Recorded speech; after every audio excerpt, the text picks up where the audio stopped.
This is Audible. Audible Originals presents A Chance Encounter, written by J.P. Pomeray, performed by Maddie McRae.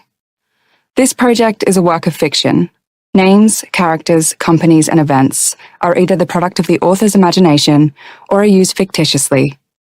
Any resemblance to the actual persons living or dead, companies, or events is entirely coincidental.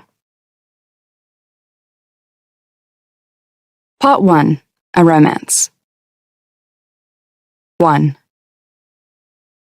Life is easy at the pointy end of the plane. Not only for passengers, but for staff. First class in particular. There are always interesting people in this part of the cabin. Rich people. It's not the only upside to working business in first. There's less interaction, more staff, more downtime, friendlier, happier flyers. Well, usually anyway. Katie likes this route because it's good hours, and it means you get 2 nights in New York City before the return leg. It's not enough time to clear the fog of jet lag, but enough to unwind, recharge, and see some of the sights and sounds of the city that never sleeps. One of the attendants in economy, Tamara, has promised to take her out to a couple of bars to help her get over a recent breakup.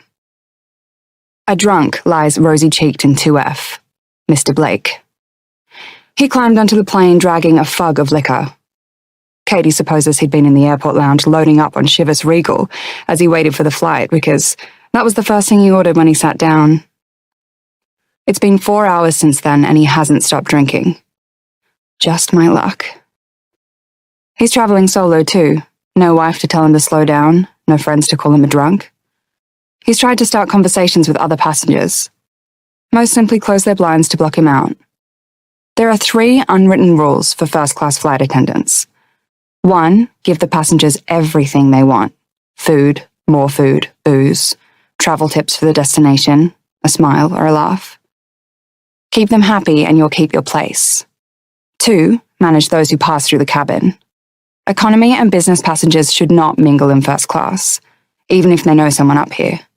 This includes when the plane lands. First class board first, eat first, sleep best, and they do not interact with the travelers at the back. 3, good or bad news must always be delivered with a smile. A departure delay, more time in the lounge.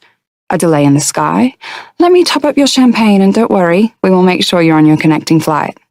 A missed transfer, you'll be prioritized by the airline and placed on the earliest available alternative. I'll make sure of it myself.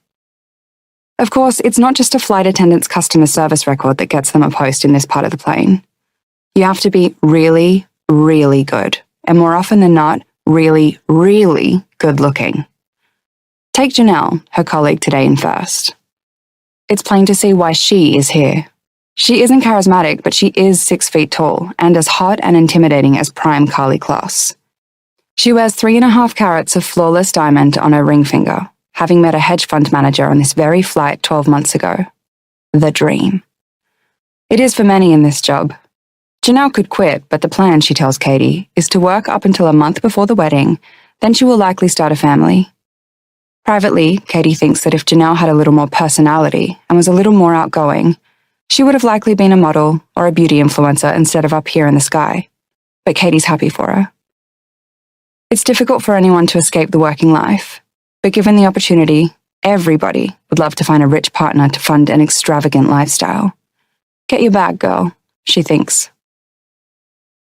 Different airlines have different policies and criteria for graduating to the business and first cabins, including a week of additional training.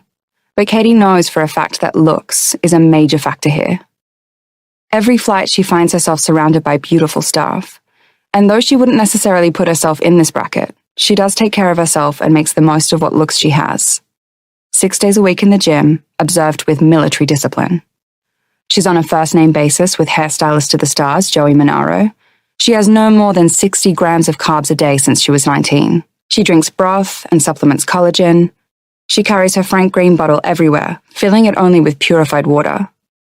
Between regular lash lifts and tints, teeth whitening, weekly facials, and the occasional needle, paired with morning and evening skincare routines, the cost of maintenance is second only to her rent.